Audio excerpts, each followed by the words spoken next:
হাওয়াবার্তা চ্যানেলে আপনাদের প্রত্যেকে স্বাগত জানাচ্ছি। এই মুহূর্তের যে গুরুত্বপূর্ণ আপডেটটা রয়েছে দেতোয়া ঘূর্ণিঝড় সম্পর্কে, সেটা আপনাদের প্রথমেই জানিয়ে দেব। তারপর বাংলার আবহাওয়াতে এর প্রভাব এবং বাংলার আবহাওয়াতে একটা বড় প্রভাব আসছে, সেটা কি আসতে পারে, খুব সংক্ষিপ্ত আকারে আপনাদের সঙ্গে সেটা শেয়ার করার চেষ্টা অবশ্যই করব।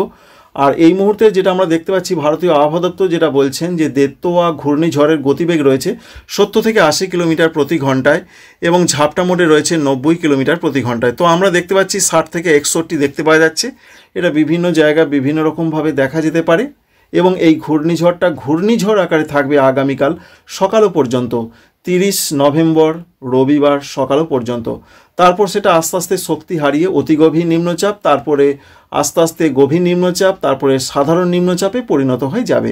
এবং এই মুহূর্তের যা অবস্থান রয়েছে শ্রীলঙ্কার জাফনা এবং সংলগ্ন দক্ষিণ পশ্চিম বঙ্গোপসাগরে সেটা অবস্থান করছে এবং এই সিস্টেমটা আস্তে আস্তে ভারতের উপকূল ধরে এগোবে এবং উত্তর তামিলনাড়ু সংলগ্ন জায়গায় সেটা এসে হাজির হবে, যার ফলে আগামী 2 বা 3 দিন প্রবল ঝড় বৃষ্টির মুখে পড়তে পারে দক্ষিণ অন্ধ্রপ্রদেশ, উত্তর তামিলনাড়ু। বিশেষ করে আগামীকাল 30 তারিখে রয়েছে লাল সতর্কবার্তা। সেই সতর্কবার্তা রয়েছে 3টি রাজ্যে, তার মধ্যে রয়েছে তামিলনাড়ু, রায়ালসীমা, দক্ষিণ অন্ধ্রপ্রদেশ। প্রবল বৃষ্টি হবে, 200 মিলিমিটারেরও বেশি বৃষ্টিপাতের সতর্কবার্তা দেওয়া হয়েছে। সঙ্গে 30 তারিখ আগামীকাল বৃষ্টির সম্ভাবনা রয়েছে তেলেঙ্গানাতেও বৃষ্টি হবে। তবে 30 তারিখের পর 1 তারিখের দিকে তামিলনাড়ুর দিকে বৃষ্টি কমবে এবং 1 তারিখের দিকে দক্ষিণ অন্ধ্রপ্রদেশেও চরম বৃষ্টি চলবে। কর্ণাটকের দিকেও আগামীকাল 30 এবং 1 তারিখের দিকে হালকা মাঝারি বৃষ্টি হবে। তবে কেরল এবং সঙ্গে রয়েছে অন্যান্য জায়গা তামিলনাড়ু, যেখানে আপনাদের বললাম 1 তারিখ থেকে বৃষ্টিটা অনেক কমবে। তো চলুন একবার দেখে নেওয়া যাক কীভাবে এগোচ্ছে ঘূর্ণিঝড়। আগামীকালের পর অবশ্যই শক্তি হারাচ্ছে এবং দক্ষিণ অন্ধ্রপ্রদেশ সংলগ্ন জায়গার দিকে সেটা আস্তে আস্তে চলে আসছে। 2 তারিখের দিকে সেটা পুরোপুরিভাবে শক্তি হারিয়ে না ফেললেও অধিকাংশ শক্তিটা তার হারিয়ে যাচ্ছে। বৃষ্টির আপডেটে চলে আসবো। বৃষ্টি কোথায় কেমন হতে পারে, বৃষ্টির যা খবর রয়েছে আজকে তো দেখতে পাচ্ছেন তামিলনাড়ু ভাসবে, কারণ আজকে তামিলনাড়ুতেই রয়েছে লাল সতর্কবার্তা। দক্ষিণ অন্ধ্রপ্রদেশে আজকে অরেঞ্জ অ্যালার্ট রয়েছে, রায়ালসীমাতে রয়েছে অরেঞ্জ অ্যালার্ট। তাই তামিলনাড়ুতে আজকে সবথেকে বেশি বৃষ্টিটা হবে। আগামীকাল তামিলনাড়ু ছাড়িয়ে বৃষ্টিটা আস্তে আস্তে দক্ষিণ অন্ধ্রপ্রদেশের দিকে এগোবে, সঙ্গে অন্যান্য পার্শ্ববর্তী তেলেঙ্গানার দিকে এগোনোর সম্ভাবনা রয়েছে। তাই আগামীকালও ভয়ঙ্কর বৃষ্টি চলবে, কিন্তু পশ্চিমবঙ্গকে দেখিয়ে দিচ্ছি পশ্চিমবঙ্গের দিকে কোনো রকম বৃষ্টির সম্ভাবনা আপাতত নেই। এই ঘূর্ণিঝড় দেতোয়া ঘূর্ণিঝড়ের জন্য অন্তত পশ্চিমবঙ্গে দক্ষিণবঙ্গে কোনো বৃষ্টি হবে না, এটাই রয়েছে সব থেকে বড় পাওনা।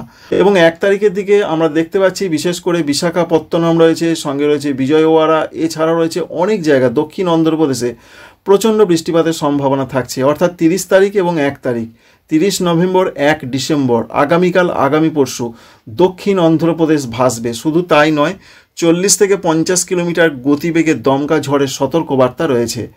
তবে দক্ষিণ উড়িষ্যার দিকে কোনো জায়গায় বৃষ্টি আসতে পারে এমন একটা সম্ভাবনা দেখতে পাচ্ছি আমরা। বিশেষ করে সেই সম্ভাবনা রয়েছে হালকা বৃষ্টির সম্ভাবনা ডিসেম্বরের 1 তারিখের মূলত সকালের দিকে বা দুপুরের মধ্যে, এরকম একটা সম্ভাবনা দেখতে পাচ্ছি। তবে যে বিরাট বৃষ্টি আসবে সেটা কিন্তু বলা যাচ্ছে না, হালকা ধরনেরই দেখা যাচ্ছে। এবং যা বৃষ্টির পূর্বাভাসটা আমরা পাচ্ছি, পশ্চিমবঙ্গের দিকে বৃষ্টি হবে কি না সেটা রয়েছে সবথেকে একটা বড় প্রশ্ন। দেখুন, এই যে রয়েছে জলেশ্বর, অর্থাৎ জলেশ্বর রয়েছে উড়িষ্যা এবং পশ্চিমবঙ্গের বর্ডার লাইন, তাই এই দিকটা রয়েছে উড়িষ্যা। তাই উড়িষ্যার দিকে একটা হালকা বৃষ্টির সম্ভাবনা দেখতে পাচ্ছি আমরা, কিন্তু পশ্চিমবঙ্গের দিকে কোনো রকম বৃষ্টির সম্ভাবনা দেখতে পাচ্ছি না আমরা। যদিও উড়িষ্যাতে বৃষ্টি আসছে, হয়তো পশ্চিমবঙ্গের দক্ষিণবঙ্গের উড়িষ্যা সংলগ্ন মেদিনীপুর, এছাড়া ঝাড়গ্রাম কোনো জায়গায় ছিটেমোটা হালকা বৃষ্টি হতে পারে, তবে সেটা গুরুত্বপূর্ণ একদমই নয়। সেরকম কিছু সতর্কবার্তাও এই মুহূর্তে নেই। এবং 2 তারিখের দিকের যা পূর্বাভাস আমরা পাচ্ছি, 2 তারিখে আস্তে আস্তে বৃষ্টিটা কমে যাচ্ছে। যেমন উড়িষ্যা থেকেও বৃষ্টি সরে যাচ্ছে, অন্ধ্রপ্রদেশেও বৃষ্টি কমবে, তামিলনাড়ু এছাড়া পার্শ্ববর্তী সমস্ত জায়গা থেকে বৃষ্টি কমে যাওয়ার সম্ভাবনা রয়েছে, কারণ ঘূর্ণিঝড় শক্তি হারিয়ে ফেলছে।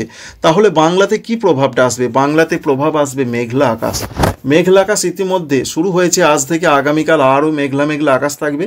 পশ্চিমবঙ্গের উত্তরবঙ্গ, দক্ষিণবঙ্গ, এছাড়া রয়েছে উড়িষ্যা, সঙ্গে রয়েছে ঝাড়খণ্ড, বিহার, পূর্ব উত্তরপ্রদেশ, সঙ্গে রয়েছে বাংলাদেশ, এছাড়া রয়েছে ত্রিপুরা, মণিপুর, মিজোরাম, নাগাল্যান্ড। এখানে মেঘলা আকাশ থাকবে। রবিবার থাকবে, সোমবারও বেশ মেঘলা আকাশ থাকার সম্ভাবনা রয়েছে ঘূর্ণিঝড়ের একটা হালকা পরোক্ষ প্রভাবের জন্য। 2 তারিখের দিকে যা পূর্বাভাস, আস্তে আস্তে মেঘটা সরবে এবং 2 তারিখ প্রধানত বিকালের পর থেকে মেঘটা সরবে, 3 তারিখ থেকে পরিষ্কার হয়ে যাওয়ার সম্ভাবনা রয়েছে। আর এই মেঘলা আকাশের জন্য তাপমাত্রা একটু বাড়ার সম্ভাবনা রয়েছে, 2-1 ডিগ্রি বাড়তে পারে, ঠান্ডাটা আর একটু কম থাকতে পারে।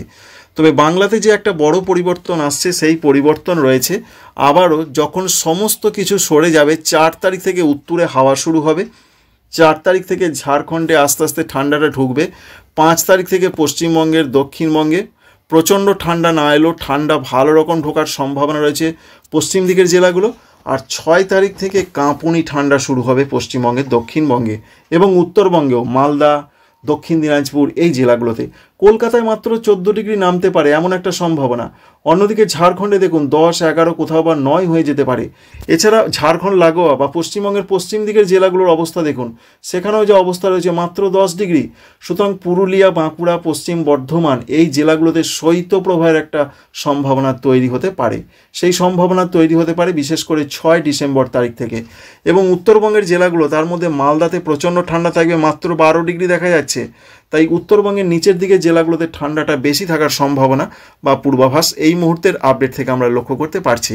এবং উত্তরবঙ্গের ওপরের দিকে জেলা জলপাইগুড়ি, আলিপুরদুয়ার, কুচবিহার, সেখানে ঠান্ডা থাকবে অবশ্যই, তবে সেটা 13, কোথাও বা 14 এরকম থাকতে পারে। যে প্রবল ঠান্ডা, সেই ঠান্ডাটা দক্ষিণবঙ্গ এবং উত্তরবঙ্গের নিচের দিকের জেলা মালদহ জেলার দিকে সব থেকে বেশি থাকবে। আর সব থেকে বেশি থাকবে পূর্ব উত্তরপ্রদেশ, বিহার এবং ঝাড়খণ্ডে। বাংলাদেশের যা অবস্থা দেখতে পাচ্ছি আমরা, বাংলাদেশের উত্তরাঞ্চল যেমন রয়েছে রাজশাহী, রংপুর, এখানেও প্রবল ঠান্ডা, কোনো জায়গায় শৈত্যপ্রবাহ চলতে পারে। এর পাশাপাশি রয়েছে ঢাকা, সঙ্গে রয়েছে ময়মনসিংহ, সিলেট, এদিকে একটু কম ঠান্ডা থাকবে, 15 থেকে 16। খুলনা, বরিশাল, চট্টগ্রাম, খুলনাতে প্রবল ঠান্ডা, 12 ডিগ্রি মাত্র। এছাড়া বরিশাল, চট্টগ্রামের যে অবস্থা, এখানে মোটামুটি ঠান্ডা থাকবে 14 থেকে 16, অর্থাৎ মোটামুটি ঠান্ডা অবশ্যই থাকবে, মোটামুটি ঠান্ডা, প্রচণ্ড কষ্টদায়ক রংপুরের মতন ঠান্ডা থাকবে না। ত্রিপুরার দিকের যে আপডেট রয়েছে, ত্রিপুরাতে মাত্র 14, কোথাও বা 13, সুতরাং ত্রিপুরাতেও ভালো রকম জাঁকিয়ে কনকনে ঠান্ডা থাকবে।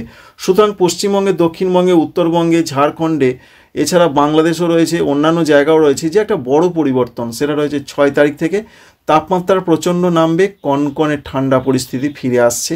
এটাই রয়েছে সব থেকে বড় আপডেট। দেখতে পাচ্ছেন উত্তর পশ্চিম থেকে হাওয়া কিন্তু প্রবলভাবে ঢোকার সম্ভাবনা বা চান্স আমরা লক্ষ্য করতে পারছি।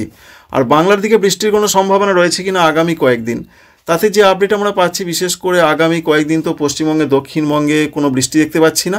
তবে উত্তরবঙ্গের পাহাড়ি এলাকাগুলোর 2-1 জায়গায় পশ্চিমী ঝঞ্ঝা একটা পাস করার জন্য সেখানে খুব হালকা বৃষ্টি হতে পারে, তবে চিন্তার কিছু নেই, বিরাট কিছু নয়।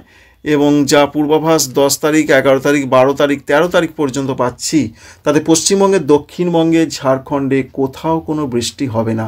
এটাই রয়েছে সব থেকে বড় আপডেট। আশা করছি এই ইনফরমেশন আপনাদের কাজে লেগেছে, ভালো লেগেছে। আমাদের চ্যানেলকে সাবস্ক্রাইব করবেন, একটি লাইক করতে ভুলবেন না। Thanks for watching.